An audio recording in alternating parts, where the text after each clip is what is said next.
ఈ అనంత సంపద, ఈ ఛేదించలేని రహస్యం ఆధునిక ప్రపంచపు న్యాయస్థానానికి చేరాయి. ఈ సంపద ఎవరికి చెందాలి? ఆ తలుపును తెరవాలా వద్దా? సంప్రదాయం మరియు చట్టం మధ్య ఒక పెద్ద చర్చ మొదలైంది. ఆ తలుపు వెనుక ఏముంది? కొందరు అంటారు, లోపల ఊహకందని సంపద ఉందని. మరికొందరు అంటారు, అది శ్రీ పద్మనాభుని దివ్యశక్తికి కేంద్రమని. ఇంకొందరు, ఆ గది అరేబియా సముద్రానికి దారితీసే ఒక రహస్య జలమార్గమని నమ్ముతారు. ఎన్నో కథలు, ఎన్నో ఊహాగానాలు.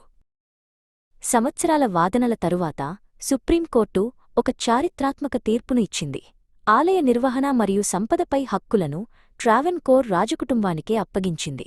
ఇది చట్టం యొక్క విజయం మాత్రమే కాదు, తరతరాలుగా వస్తున్న విశ్వాసం యొక్క విజయం.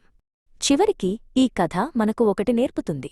నిజమైన సంపద నేలమాళిగలలోని బంగారం కాదు, మన హృదయాలలో స్వామిపై ఉన్న నమ్మకం. కొన్ని రహస్యాలు రహస్యాలుగానే ఉండాలి. ఎందుకంటే సమాధానం కంటే ప్రశ్నలోనే ఎక్కువ శక్తి ఉంటుంది. ఆ రహస్యమే మన విశ్వాసాన్ని సజీవంగా ఉంచుతుంది. పద్మనాభుని రహస్యం ఒక మిస్టరీ కాదు, అది ఒక అద్భుతం. అది మన విశ్వాసానికి ఒక పరీక్ష. ఆ తలుపు మూసి ఉన్నంతకాలం భగవంతుని శక్తి అనంతమైనదని, మానవ జ్ఞానానికి అందనిదని గుర్తుచేస్తూనే ఉంటుంది. ఆ రహస్యమే ఆ దైవానికి అసలైన ఆభరణం.